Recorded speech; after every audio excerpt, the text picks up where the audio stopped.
একটি মাত্র ডিম এবং 1 কাপ ময়দা দিয়ে সবজির দুর্দান্ত স্বাদের একটি মুখরোচক চিলি চিজ পরোটা।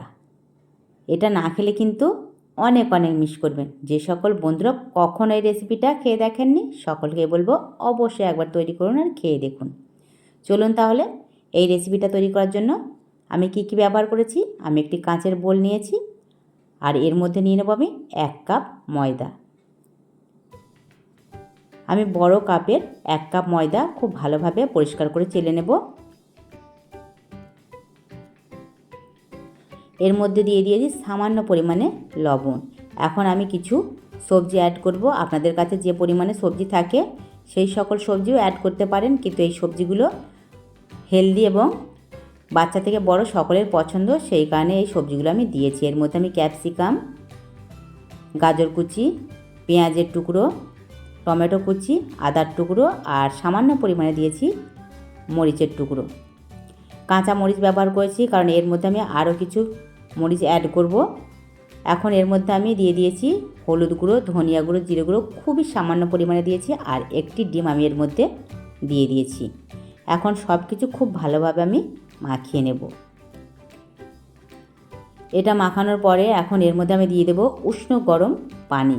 একদমই হালকা উষ্ণ গরম পানি ব্যবহার করতে হবে আর পানিটা আমি ধীরে ধীরে এর মধ্যে দেব আর মাখিয়ে নেব। পুরো একেবারে আমি পানিটা দিয়ে দেব না, তাহলে হয়তো ভালোভাবে মাখানো যাবে না। 1 কাপ ময়দার মধ্যে আমি 1 কাপ পানি ব্যবহার করছি।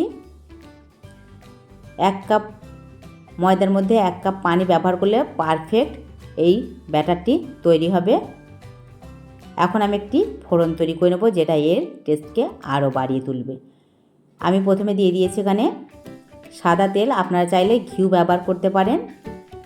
1/2 চামচ সরিষা আর 1 চামচ মতো গোটা জিরা কয়েকটি দিয়ে দিয়েছি আমি। কারি পাতা। এই ফোড়নটা রেডি করার পর আমি এই ব্যাটারের মধ্যে ঢেলে দেব আর এটা আবারও খুব ভালোভাবে আমি মাখিয়ে নেব।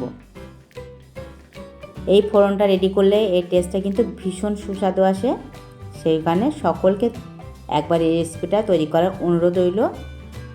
আমি আবারও চলে এসেছি গ্যাস ওভেনের কাছে। গ্যাস ওভেনে একটা প্যান বসিয়ে এর মধ্যে দিয়ে দিয়েছি রিফাইন সাদা অয়েল।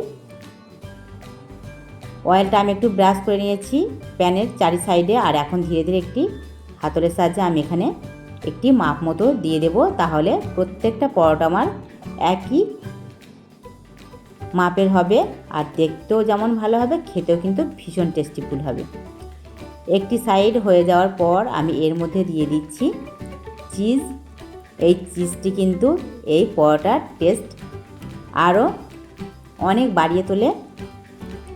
সামান্য পরিমাণে দিয়ে দিচ্ছি চিলি ফ্লেক্স। গ্যাসের ফ্লেমটায় কিন্তু লো টু মিডিয়ামে রাখতে হবে। একটি সাইড ভালোভাবে হয়ে গেলে তারপর এটাকে উল্টে দিতে হবে। 2 সাইড যখনই হয়ে যাবে তখন এটাকে আমি তুলে নেব। আমি আবারও একটা দেখিয়ে দিচ্ছি।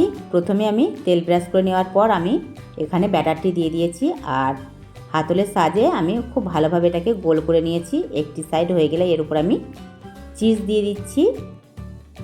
চিজটা আপনারা যতটা পরিমাণে পছন্দ করেন সেই পরিমাণে দেবেন। চিলি ফ্লেক্সটাও যদি বাচ্চারা খেতে চায় তাহলে অবশ্যই এটাকে বাদ দিয়ে দিতে পারেন, কিন্তু এই চিলি ফ্লেক্সটা দিলে কিন্তু এর টেস্টটা দারুণ আসে।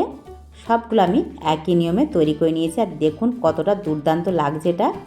এটা দেখতে যেমন সুন্দর, খেতেও কিন্তু ভীষণ অসাধারণ লাগে। একদম সফট, হেলদি, মুখরোচক একটি পরোটা। সকল প্রিয় বন্ধুকে বলবো এইভাবে তৈরি করুন আর খেয়ে দেখুন আপনাদের কেমন লাগে এই দুর্দান্ত স্বাদের চিলি চিজ পরোটা। অবশ্যই তৈরি করুন আর খেয়ে দেখুন। ভালো লাগলে লাইক, কমেন্ট, শেয়ার করতে একদমই ভুলবেন না।